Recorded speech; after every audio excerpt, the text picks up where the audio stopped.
प्रिय विद्यार्थी, आपका हमारे विद्यालय के चैनल एवीएम खेलने में स्वागत है। तो बेटा अपन पढ़ेंगे संस्कृत। संस्कृत में वर्ण विचार। पहला टॉपिक है वर्ण विचार। पहला टॉपिक क्या है? वर्ण विचार।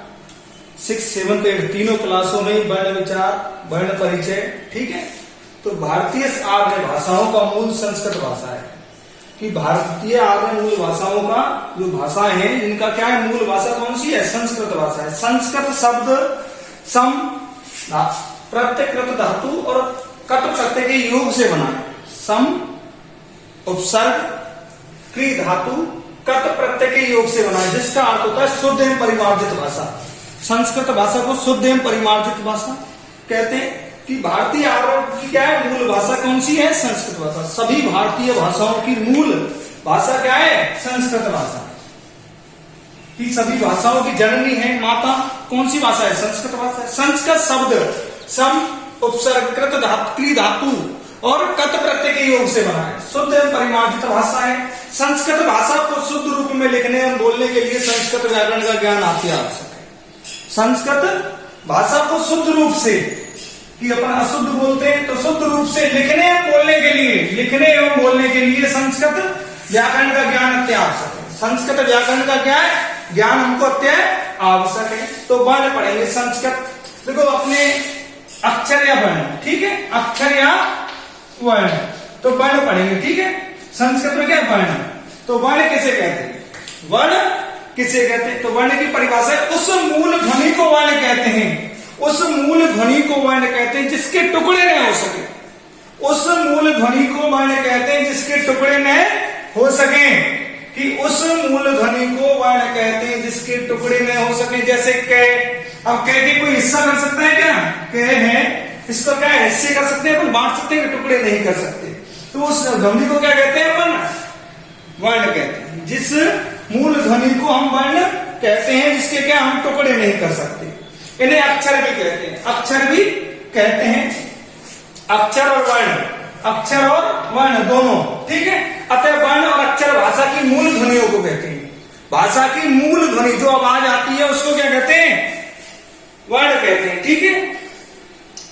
कि दोबारा देखो, भारतीय आर्य भाषा का मूल संस्कृत भाषा है। भारतीय आर्य भाषाओं की क्या है? मूल भाषा क्या है? संस्कृत भाषा है, ठीक है। सम संस्कृत शब्द सम क्री और कट के योग से बना है, जिसका अर्थ है शुद्ध एवं परिमार्जित। शुद्ध एवं परिमार्जित भाषा। संस्कृत भाषा को शुद्ध रूप से लिखने एवं बोलने के लिए संस्कृत व्याकरण का ज्ञान अत्यावश्यक है। कि वर्ण सबसे पहले क्या है? वर्ण। तो वर्ण की परिभाषा उस मूल ध्वनि को वर्ण कहते हैं जिसके टुकड़े न हो सकते, ठीक है। और क, ख, ग इत्यादि इन्हीं को क्या कहते हैं? इन्हें के टुकड़े नहीं किए जा सकते। इनके टुकड़े नहीं किए जा सकते, ठीक है। इनके टुकड़े नहीं किए जा सकते, इन्हें अक्षर भी कहते हैं। इनके टुकड़े नहीं किए जा सकते, इन्हें अक्षर भी कहते हैं। अतः वर्ण एवं अक्षर भाषा की मूल ध्वनियों को कहते हैं। अतः वर्ण एवं अक्षर भाषा की मूल ध्वनियों को कहते हैं।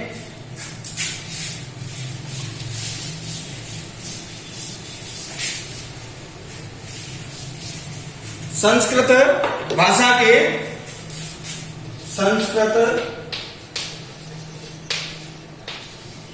व्याकरण के जो स्तंभ हैं, व्याकरण के आधार स्तंभ हैं संस्कृत। ये लौकिक संस्कृत भाषा के हैं। लौकिक संस्कृत भाषा के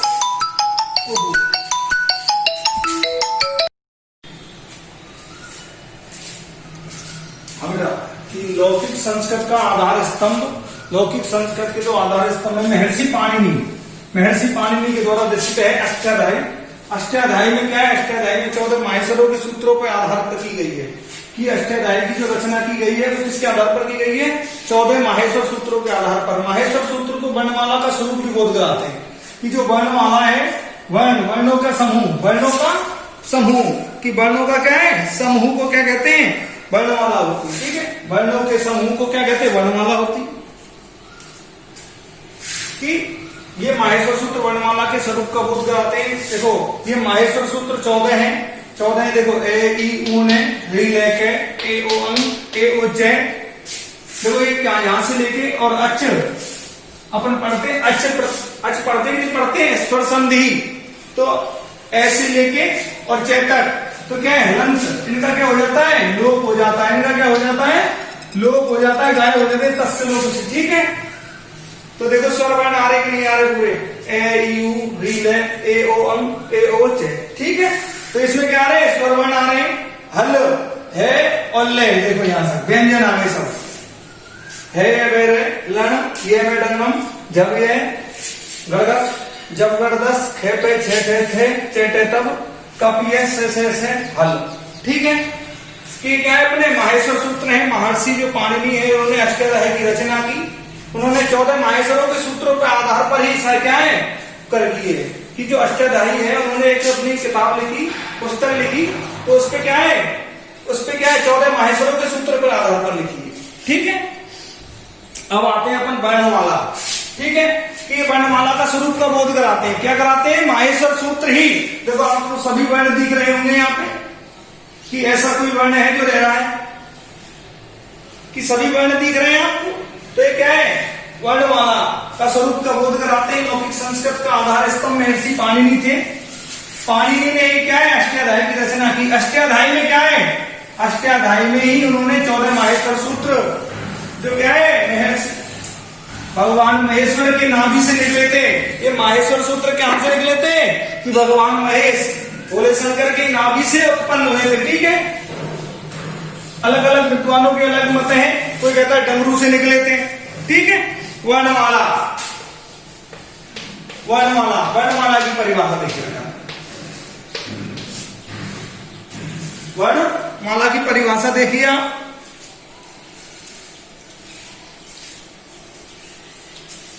वर्णों का समूह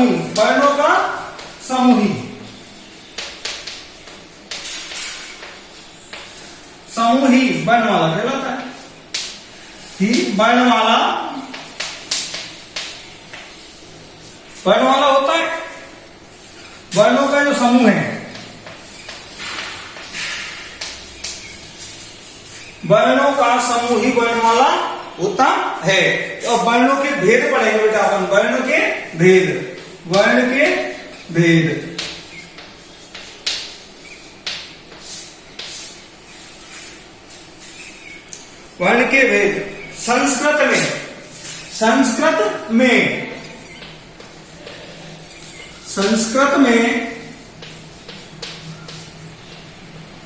संस्कृत में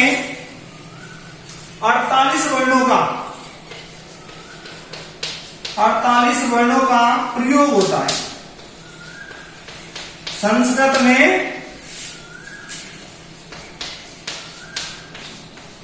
होता है, देखो 48 वर्ण है ना, 48 वर्णों का प्रयोग होता है, पर अपने यहाँ क्या है अंग और अ है, जो इसको तो विसर्ग माना गया है, इसको अनुस्वार माना गया है। ठीक है, तो अपन को क्या है 46 वर्ण ही माने गए हैं। ठीक है, इसको तो अपन क्या मान से अनुस्वार और इसको विसर्ग। ये मुख्यतः 3 भागों में बांटे गए हैं। इनको कितने भागों में बांटा गया, स्वर व्यंजन और आयोग वाहे। इनको कितने भागों में बांटा गया, ये मुख्य रूप से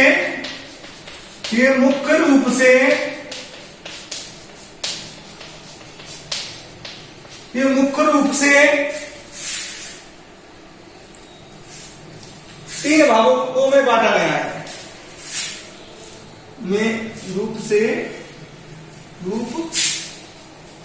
मुख्य रूप से 3 भागों में विभक्त किया गया है। 3 भागों में विभक्त किया गया है।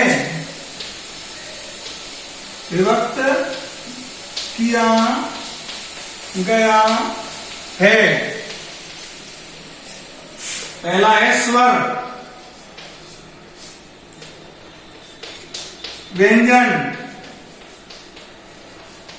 व्यंजन, तीसरा है आयोग वाहे,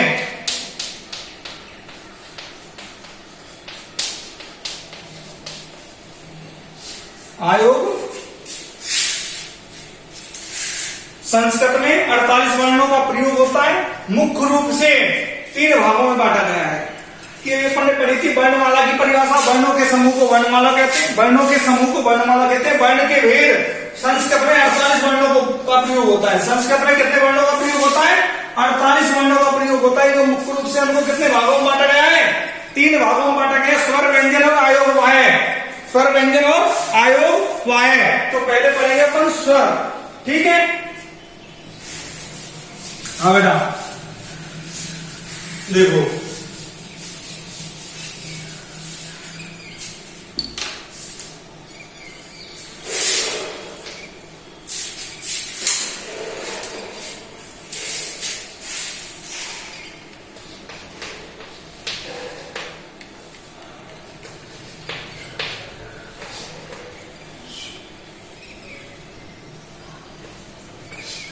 ठीक है? स्वर,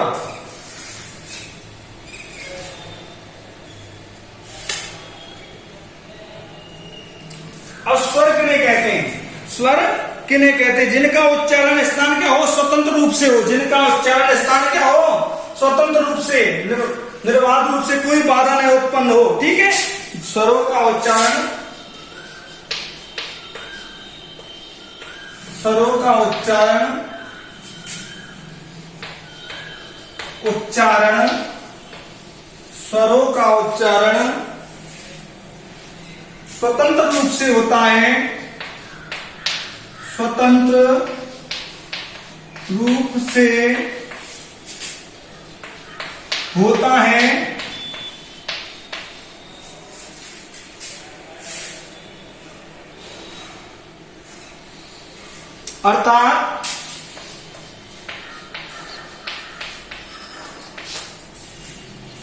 अर्थात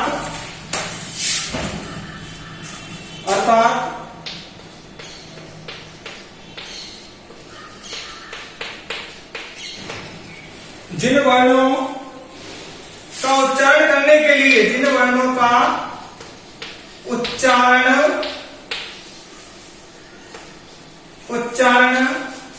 करने के लिए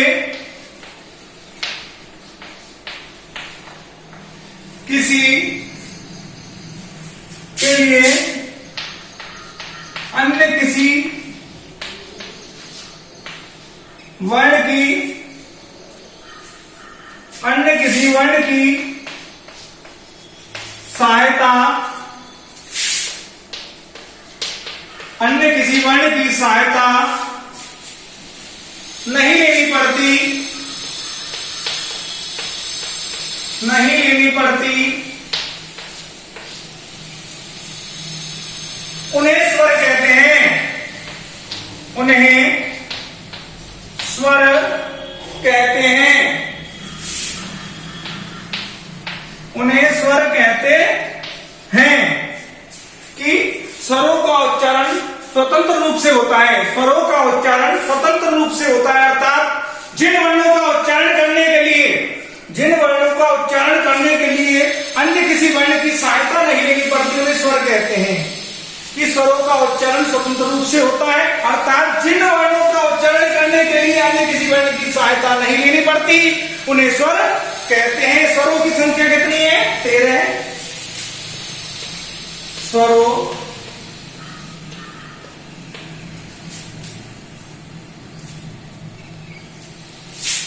की संख्या 13 है।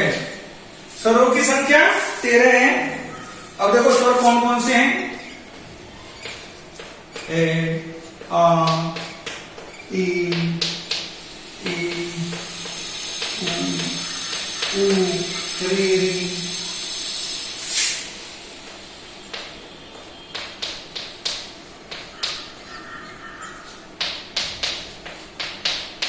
ए, आई, ओ, औ। 1 2 3 4 5 6 7 8 9 10 11 12 13। ठीक है बेटा, कि स्वरों की संख्या कितनी है? 13। स्वरों की संख्या कितनी है? 13। ए, आ, ई, उ, री, ए, आई, ओ, औ। दोबारा देखो, स्वरों का उच्चारण स्वतंत्र रूप से होता है। बिल्कुल दिमाग में बैठा लो बेटा कि स्वरों का उच्चारण स्वतंत्र रूप से होता है, अर्थात जिन वर्णों का उच्चारण करने के लिए किसी भी वर्ण की सहायता नहीं लेनी पड़ती, उन्हें स्वर कहते हैं। स्वरों की संख्या 13 है, ए आ ई उ री री री ए आई ओ औ। ठीक है, अब स्वरों के भेद, अब पढ़ेंगे क्या अपन, स्वरों के भेद, स्वरों के भेद।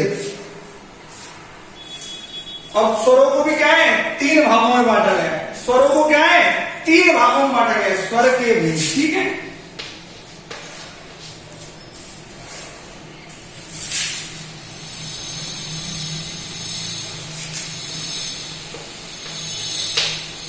स्वर के भेद हैं उच्चारण काल के आधार पर, मात्रा एवं उच्चारण काल के आधार पर। उच्चारण एवं मात्रा काल के आधार पर उच्चारण समय, उच्चारण समय काल यानी समय, या मात्रा काल, मात्रा काल के आधार पर 3 भागों में बांटा गया है। के आधार पर, के आधार पर 3 भागों में विभक्त किया गया है। ठीक है, विभक्त किया गया कि उच्चारण समय या मात्रा काल के आधार पर 3 भागों में बांटा गया है स्वर के भेद। स्वरों को अपन कैसे बांट सकते हैं कि अब देखो उसने कहा कि उच्चारण काल, उच्चारण मतलब इनको बोलने में लगा समय, और इसमें मात्रा काल कि एक मात्रा का समय लग रहा है या 2 मात्रा का समय लग रहा है। ठीक है, तो उसके काल को क्या कहते हैं, उसको स्वरों के भेद को 3 भागों में बांटा गया है। तो देखो स्वरों के भेद कौन कौन से हैं, अब स्वरों के भेद पढ़ते हैं बेटा।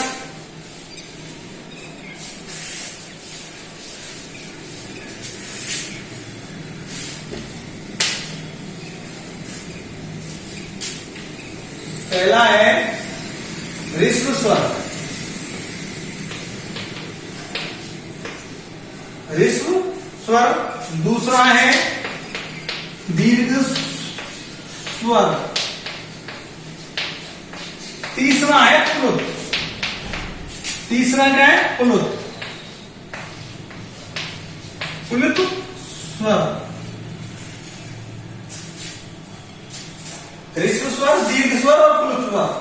देखो मैं पहले वैसे ही बता देता हूं, 1 मात्रा समय, 2 मात्रा समय और 2 से अधिक मात्रा का समय।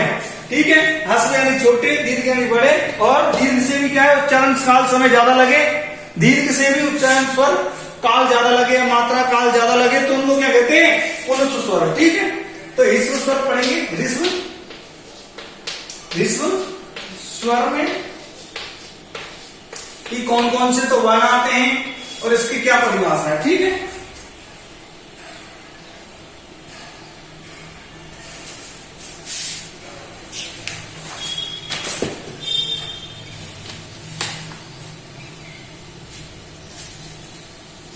जिन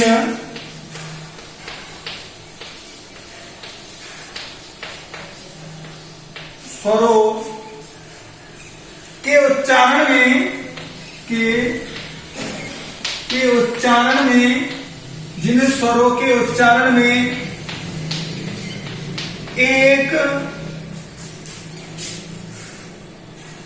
जिन स्वरों के उच्चारण में केवल एक मात्रा का, केवल एक मात्रा का, केवल एक मात्रा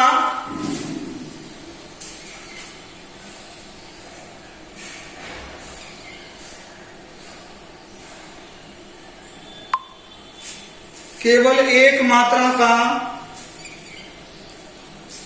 समय लगे, केवल एक मात्रा का समय लगे,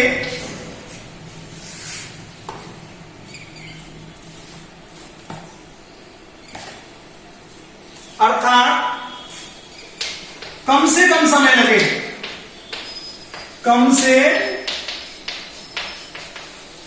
कम समय लगे, उन्हें क्या कहते हैं, ऋस्व स्वर कहते हैं। लगे, उन्हें ह्रस्व ह्रस्व स्वर वर्ण कहते हैं, स्वर वर्ण कहते हैं। इनकी संख्या कितनी है? 5। इनकी संख्या कितनी है? 5। इनकी संख्या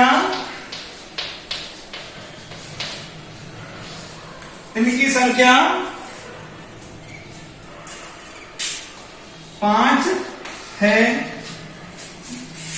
देखो ए ई उ री और री।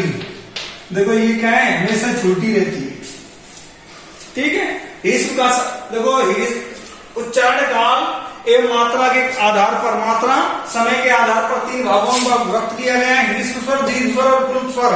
ह्रस्व स्वर में जिन स्वरों का उच्चारण केवल एक मात्रा काल का समय लगे, केवल एक मात्रा काल का ही समय लगे, ठीक है, मात्रा का समय लगे अर्थात कम से कम समय लगे, उन्हें ह्रस्व स्वर कहते हैं। ह्रस्व स्वरों की संख्या कितनी है? 5। ए ई उ री और री। ए ई उ री। दूसरा है दीर्घ स्वर। दीर्घ स्वर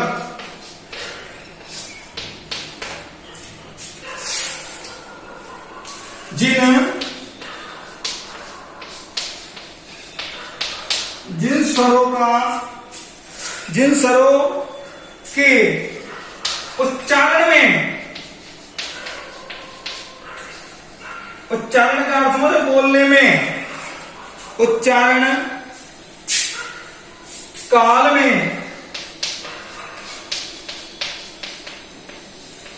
ह्रस्व वर्ण स्वरों की अपेक्षा, ह्रस्व स्वरों की अपेक्षा दुगना समय लगे।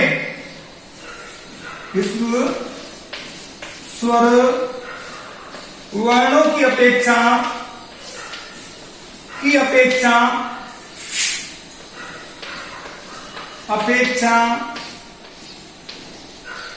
दुगना समय लगे, अर्थात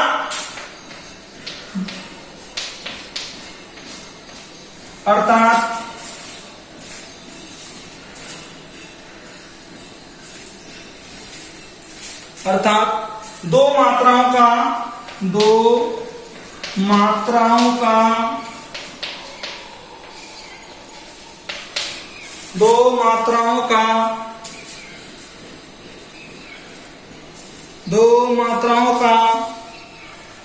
समय लगता है,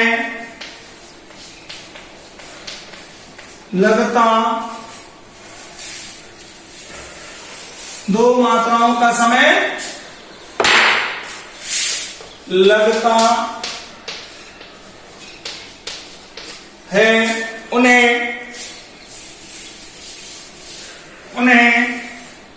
दीर्घ स्वर कहते हैं।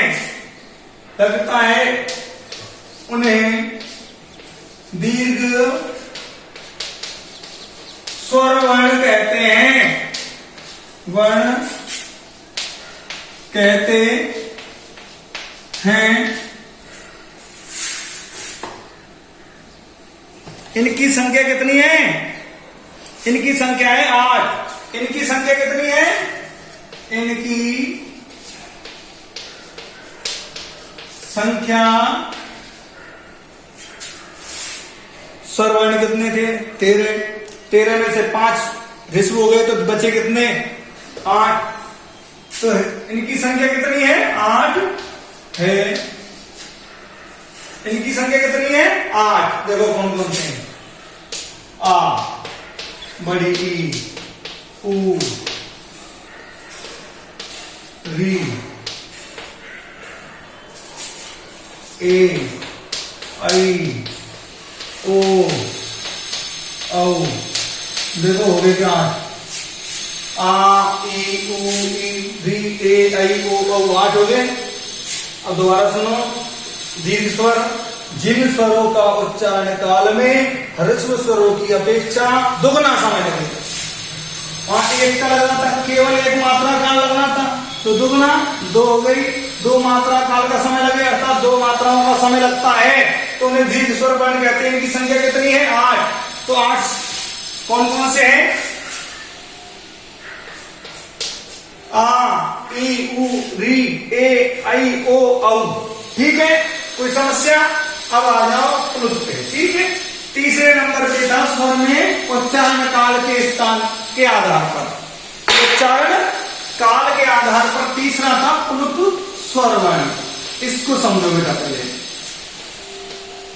क्या है।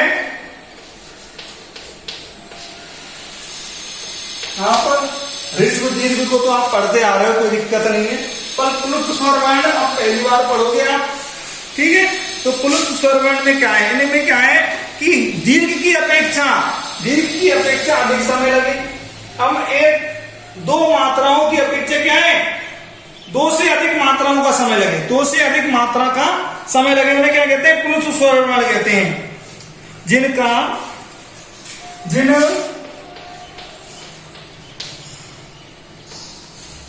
जिन स्वरों के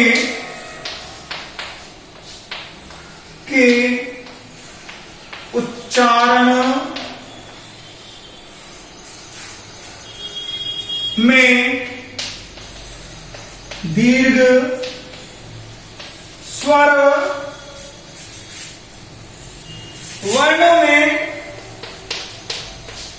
वर्णों से भी अधिक दीर्घ, जिन स्वरों के उच्चारण में दीर्घ स्वर वर्णों से भी अधिक समय लगता है,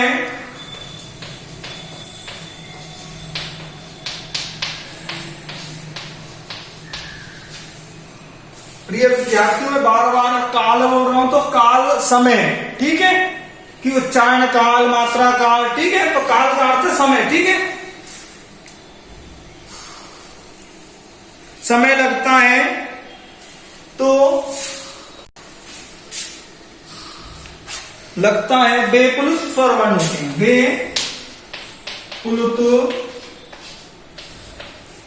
स्वर वर्ण होते, प्लुत स्वर वर्ण होते हैं। इनमें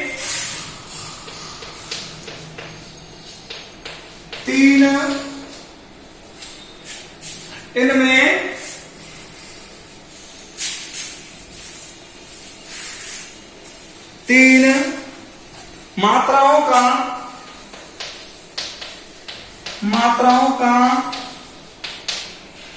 काल समय होता है, लगता है। ठीक है, मात्राओं का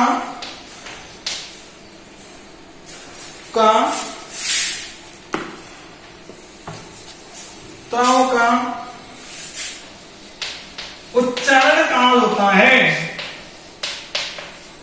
काल होता है और उच्चारण समय लगता है।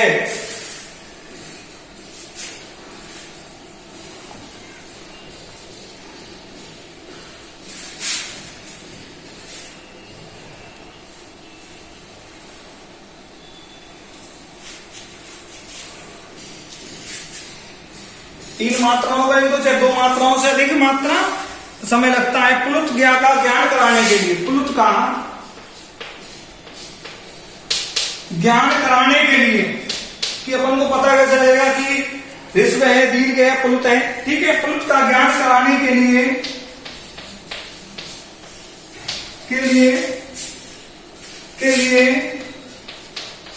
देखो तीन। ठीक है, तीन अंक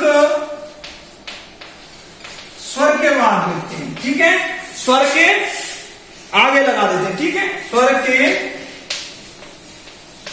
आगे लगा, आगे बाद में, मतलब ए के पीछे लगा दिए। ठीक है, एक आगे भी है और बाद भी है। ठीक है,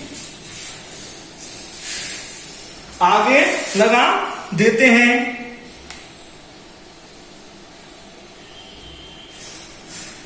इनका प्रयोग वैदिक संस्कृत में होता है। इनका प्रयोग अधिकतर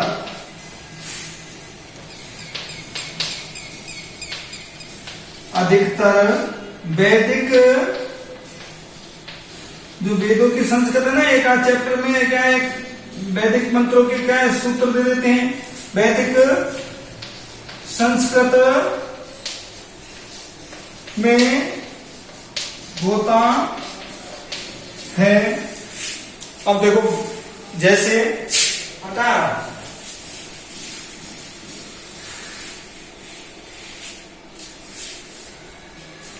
जैसे देखो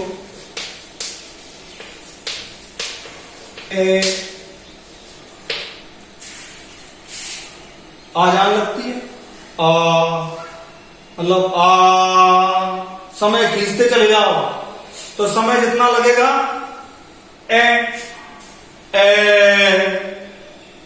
मात्रा काल पुरुष स्वर वर्ण। क्या है, वेदों के जो मंत्र होते हैं उनमें क्या है, पुरुष स्वर वर्ण होता है, लंबे खींचते चले जाते हैं स्वर मात्रा को। ठीक है,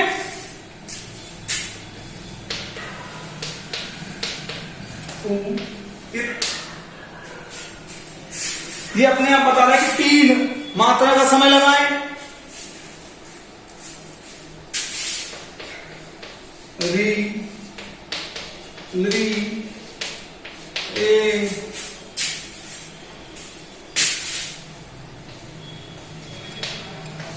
आई, ओ, औ,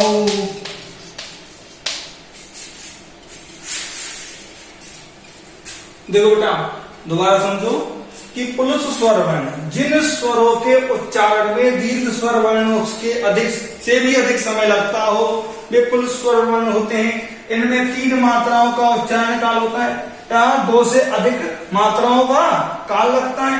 तो पुरुष स्वर ज्ञान कराने के लिए 3 का अंक स्वर के आगे लगा देते हैं। इसको आगे दे दो, स्वर के बाद दे दो, बात नहीं।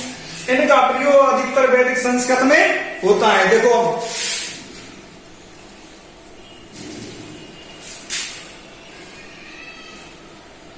हटा रहा हूं मैं इसको। अब देखो, एक श्लोक है, उसको मैं लिख रहा हूं।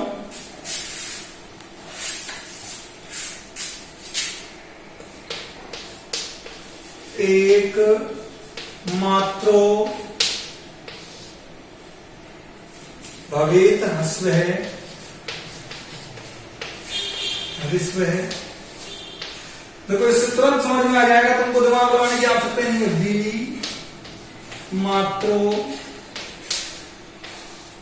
मात्रो दीर्घम उच्यते,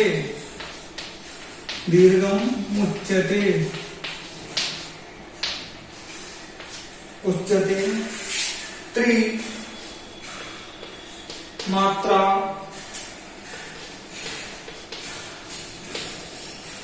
सु प्लुतो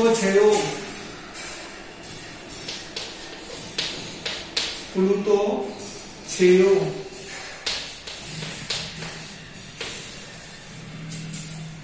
व्यंजनम च अर्धमात्रकम,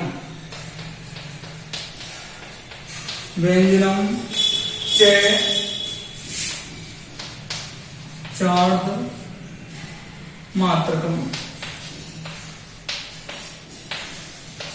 श्लोक सब बिल्कुल सही कह रहा है। क्या कह रहा है, इसको देखो पहले बेटा, श्लोक को। एक मात्रो भवेत हरिस्व है, कि एक मात्रा हो तो क्या होगा, हरिस्व होगा। द्वि मात्रो दीर्घम उच्यते, 2 मात्रा को दीर्घ कहेंगे, उच्यते नहीं कहते हैं। ठीक है, त्रिमात्रो पुरुष छयो, 3 मात्रा वाले को पुरुष कहेंगे। व्यंजनम से अर्धमात्रकम, और व्यंजन क्या होगा, आधी मात्रा वाला होगा। व्यंजन क्या है, अब इसमें मात्रा थोड़ी लग रही है, तो आधी मात्रा। आगे व्यंजन पढ़ेंगे अपन अगले वीडियो में, कि एक मात्रा होगी तो हस्व है, कि एक मात्रा होगी तो क्या होगा, हस्व होगा। 2 मात्रा होगी तो दीर्घ कहा जाएगा। त्रिमात्रा सुप्लितो छयो, 3 मात्रा का काल समय लगेगा तो क्या होगा, पुलित होगा। और व्यंजन क्या होगा, आधी मात्रा तक होगा। और अपन क्या है, अगले वीडियो में, जो आगे वाले वीडियो में क्या पढ़ेंगे, व्यंजन के विषय में पढ़ेंगे। ठीक है बेटा।